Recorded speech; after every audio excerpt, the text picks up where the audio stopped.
అమంతో అమ్మాయి గోడ దూకి వెళ్ళిపోయిందిట కూడా. ప్రాణభయంతో ఇక పోలీసులకు పరిగెత్తి వెంటనే ఫిర్యాదు చేశాడు భర్త. वो सर वो चाकू ली हुई थी।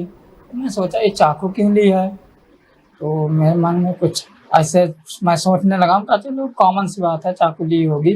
लेकिन सर मैं जब उसको टच करने गया तो मुझे चाकू कह रहे मतलब धमकी देने लगी कि अगर टच करोगे हम तुमको मार देंगे या तुमको मारेंगे अपने आप को मार देंगे। तो मैं बोला ऐसा क्यों, कह रही है कि मैं और किसी से प्यार करती हूँ, उसका अमन नाम है। मैं बोला अच्छा हम कर रिश्ते में क्या लगता था? सर वो रिश्ते में जो है भतीजा लगता था। हाँ लड़की के वो भतीजा लगता था, वो मौसी लगती थी। हाँ सर और रिश्ते को कलंकित कर रहे थे। हाँ सर बहुत कलंकित कर दी ये लड़की। तो हम आपके परिवार को बता रहे हैं। हाँ सर दोनों परिवार को, हमारे परिवार को भी कलंकित कर दिया और उस परिवार को भी कलंकित कर दिया।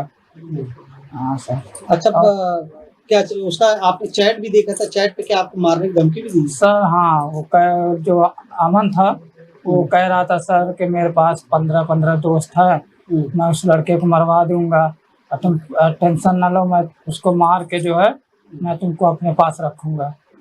हाँ सर और एक सर और बात बताना चाहते हैं, जो सर वो बोल रही थी कि हमको आप केदारनाथ घुमाने ले चलिए, तो हम सर फिर उसके बाद मतलब कांड पहले कह रही थी। हाँ लेकिन फिर जब वो हमको चाकू दिखाई मेरे भी दिमाग में आया अरे तो सही बात ये लग रहा है जो ये राजा रघुवंशी के साथ हुआ ये सब सोनम लोग और जो ड्रम में भर दी थी वो सब तो ये मेरे साथ भी ऐसा कर देते। तब उस दिन मेरे दिमाग में आने लगा सर मैं बहुत डर गया था उतने समय। 2-3 दिन सर समझ लीजिए साथ में थे कि हमको नींद नहीं आती थी सर, मैं बहुत डर गया था। और उसके बाद सर एक दिन ऐसे मैं सो गया था, मैं जो है सो गया तो सर पता नहीं वो कब रात में लगभग 1 बजे वो हमारे छत पर से कूद के भाग गए। तो आप लोगों ने इसकी कंप्लेंट थाने वगैरह में की है? हाँ सर थाने में कंप्लेन किए हैं सब कुछ। अब आप शादी के नाम से आपको? सर शादी के नाम से समझ लीजिए मैं सिर्फ शादी जो कोई के मुँह से सुनता हूँ मैं सर मुझे इतना डर लग रहा है। डर लग रहा है सर यही इतना कांड हो रहा है कि कहीं लड़की मर्डर कर दे रही है। हाँ सर आपके साथ भी? हाँ सर वही मेरे साथ हो गया तो मैं सर मुझे बहुत डर लग रहा है शादी के नाम से। अब शादी करने के? सर अब मेरा तो मन नहीं है बिल्कुल भी, अब शादी करने में मैं सोच भी नहीं रहा हूँ सर। इतना समझ लीजिए पहले ही जब ऐसा हो गया समझ लीजिए मैं अभी तक सब डिस्टर्ब। हाँ सर मैं एकदम डिस्टर्ब हूँ, अभी तक मैं भूल ही नहीं पा रहा हूँ सर। इतना ज़्यादा डिस्टर्ब हो गया हूँ तो दूसरे की शादी मैं सोच ही नहीं सकता। क्या नाम है? రైట్ చూసాం కదా, అతని పేరు నిషాద్. అతనితోనే సితార వివాహమైంది గత ఏప్రిల్ నెలలో. అయితే 2 నెలలు కూడా కాకముందే అతను భార్య పేరు వింటేనే వణికిపోతున్న పరిస్థితి ఉంది. ఇప్పుడే మనం అతను చెప్పినటువంటి కాన్వర్సేషన్ కూడా విన్నాం. అతను నిజంగా వణికిపోతున్నాడు, ఇలా నన్ను బెదిరించి అని చెప్పి అతను మీడియాతో వాపోతున్నటువంటి సందర్భాన్ని మనం చూస్తున్నాం. ఇతని పేరు నిషాద్. ఇతను ప్రయాగ్రాజ్లోని ఏడీఏ కాలనీకి చెందినట్లుగా కూడా మనకు తెలుస్తోంది. అయితే పెళ్లి తర్వాత ప్రియులతో కలిసి ఇన్ని దారుణాలకు కూడా పాల్పడుతున్నారు అని చెప్పి అతను మీడియాతో వాపోయే పరిస్థితి చూస్తున్నాం. తాజాగా ఫస్ట్ నైట్ రోజే అతనికి షాక్ ఇచ్చింది అని చెప్పి అతను ఒక రకంగా భయాందోళనకు గురవుతున్నటువంటి పరిస్థితి ఉంది. నన్ను ముట్టుకుంటే 35 ముక్కలు చేసేస్తాను అని చెప్పి అంత దారుణంగా అతన్ని హెచ్చరించింది అని చెప్పి అతను తీవ్ర భయాందోళనకి గురవుతున్నాడు. మనం ఇక్కడ చూస్తున్నాం విజువల్స్ కూడా స్క్రీన్ పైన. ఆమె యాక్చువల్గా పెళ్ళైన తర్వాత ఆమె ఎంతమాత్రం కూడా అత్తారింట్లో ఉండకుండా ఖచ్చితంగా నేను అమనాస్తిని, నేను అతనికి మాత్రమే హక్కు, నాపై చేయి వేసే హక్కు అతనికి మాత్రమే ఉంది, నేను నీతో ఉండదలుచుకోలేదు, కాపురం చేయదలుచుకోలేదు అని చెప్పి నిర్దాక్షిణ్యంగా ఫస్ట్ నైట్ రోజే చెప్పేసి ఆమె అక్కడి నుంచి వెళ్ళిపోతున్న దృశ్యాలు మనం ఇప్పుడు ఆర్టీవీ స్క్రీన్పై చూస్తున్నాం.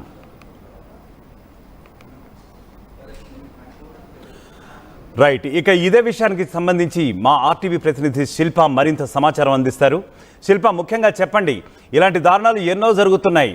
ముఖ్యంగా భర్తలు చాలా భయపడిపోతున్నటువంటి పరిస్థితి అయితే ఉంది. పెళ్ళి అంటేనే ఒక రకంగా జంకుతున్న పరిస్థితి నేటి మగ సమాజంలో నెలకొంది. మరి ముఖ్యంగా ఈ విషయంపై చెప్పండి, ఈ సంఘటన గురించి మీ దగ్గర ఉన్న సమాచారం ఏంటి? రైట్, ఒకప్పుడు పెళ్లి అంటే అమ్మాయిలు భయపడేవాళ్ళు, కానీ ఇప్పుడు మాత్రం అబ్బాయిలు భయపడాల్సిన రోజులు వచ్చాయి. దానికి ఎగ్జాంపుల్ మనం చూస్తూనే ఉన్నాం, రోజుకి ఒక ఘటన చూస్తున్నాం. ఒకటి మరొక ముందే ఇంకొకటి జరుగుతూనే ఉన్నది.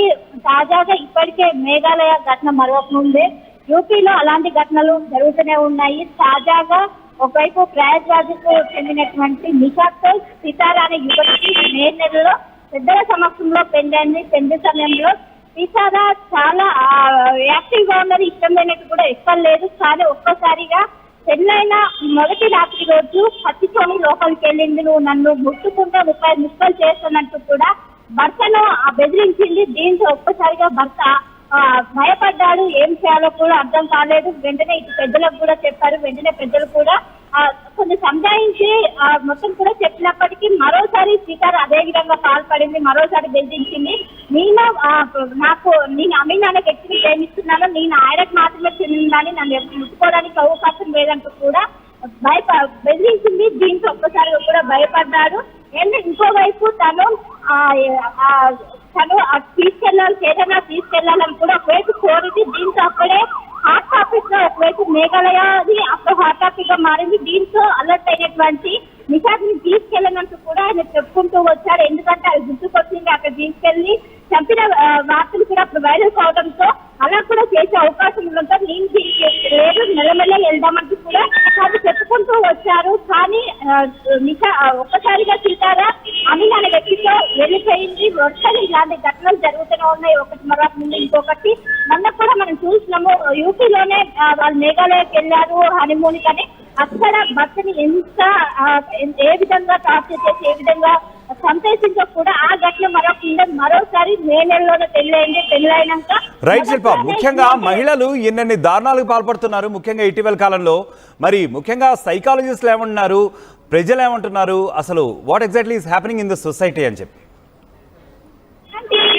లవ్ మ్యారేజ్ వ్యవహారం ఉంటే ముందుగానే పేరెంట్స్ చెప్పాలి, లేకుండా పెళ్లి చేసుకోవచ్చు. కానీ పెళ్లి చేసుకున్నాక ఈ విధంగా భర్తల్ని విచక్షణంగా హింసించడం, చంపడం కూడా ఏంటంటే కూడా ఒకవైపు అటు సైకలాజిస్ట్ కూడా దీనిపైన ఒకవైపు ఆవేదన వ్యక్తం చేస్తున్నారు. రాను ఒకవైపు ఇది ఒక ట్రెండ్ గా మారింది. కావాలని ఒకవైపు బియ్యూతో కలిసి ఈ విధంగా వాళ్ళ మోజులో పడి ఈ విధంగా కట్టుకున్న మొగని ఈ విధంగా చేస్తున్నారు అంటూ కూడా వాళ్ళు దేనికి కూడా భయపడటం లేదు. వాళ్ళకి అనిపించేది ఒకటే ఒక టార్గెట్, అక్కడ ఉన్నటువంటి ప్రియుని ఏ విధంగా తీసుకోవాలి, ఏ విధంగా వసూలు చేసుకోవాలనేది ఒకటే టార్గెట్. దానికి సంబంధించి దానికోసము ఎవరినైనా చెప్పడానికి వీళ్ళు సిద్ధంగా ఉన్నారు. దీనికి సంబంధించి ఒకటి సైకలాజిస్ట్ కూడా ఇప్పటికే పెళ్లి చేసుకునే ముందు ఖచ్చితంగా అమ్మాయికి సంబంధించినటువంటి బ్యాక్గ్రౌండ్ వెరిఫికేషన్ ఖచ్చితంగా చెయ్యాలి. ఏమైనా లవ్ అఫైర్స్ ఉన్నాయా లేవా అని నిర్ధారించుకునే పెళ్లి చేసుకోవాలి. కానీ ఈ ఎన్టీఆర్సీలో ఒక గుడ్ న్యూస్ ఏంటంటే మనం ఇప్పటి వరకు నిషాద్ అనే వ్యక్తిని చంపలేదు. తను కూడా చాలా భయపడ్డాడు. 3 రాత్రులు అంత ఉన్నప్పటికీ ఎప్పుడు ఏ క్షణాన చంపు అంటూ కూడా చాలా భయపడేది. 3 రాత్రుల పాటు తను నిద్ర కూడా పోలేదు. ఏ క్షణాన ఏం చేస్తున్నట్టు కూడా తన నిత్యం భయపడాల్సి వచ్చింది. దీనిపైన మీడియా పైన కూడా చాలా ఆవేదన వ్యక్తం చేశారు. 3 రాత్రులు నాకు చాలా కఠినంగా చాలా గడిచాయి, చాలా భయపడ్డాను. ఈ విధంగా చేస్తున్న పెళ్లికి ముందు ఏమైనా ఉంటే అలాంటి పెద్దలకు చెప్పాలి. కానీ ఇప్పుడు చేస్తే ఇంకొన్ని వ్యవహారం పెద్దలకు చెప్పినా కూడా నేను చంపేస్తున్నట్టు తీరుతో కలిసి చంపేస్తున్నట్టు బెదిరిస్తూ ఇవన్నీ కూడా ఒక్కసారిగా చెప్పడంతో ఇప్పటికే పోలీసులు అసలు ప్రస్తుతం పోలీసులు తన ప్రియుడిని అదేవిధంగా సితారాన్ని వెతికే పనిలో ప్రస్తుతమైతే ఉన్నారు. వాళ్ళు పారిపోయినట్టు కూడా ఏదైతే రాష్ట్రాన్ని విడిచిపెట్టిపోయినట్టు కూడా పోలీసులు గుర్తించిన దీనికి సంబంధించినటువంటి ఎక్కడెక్కడ ట్రాన్స్పోర్ట్ కావచ్చు వీటిలన్నీ టికెట్స్ ఆధారంగా కూడా వాళ్ళు అనేది పట్టుకునేందుకైతే పోలీసులు అయితే ఆసక్తి చేస్తున్నారు.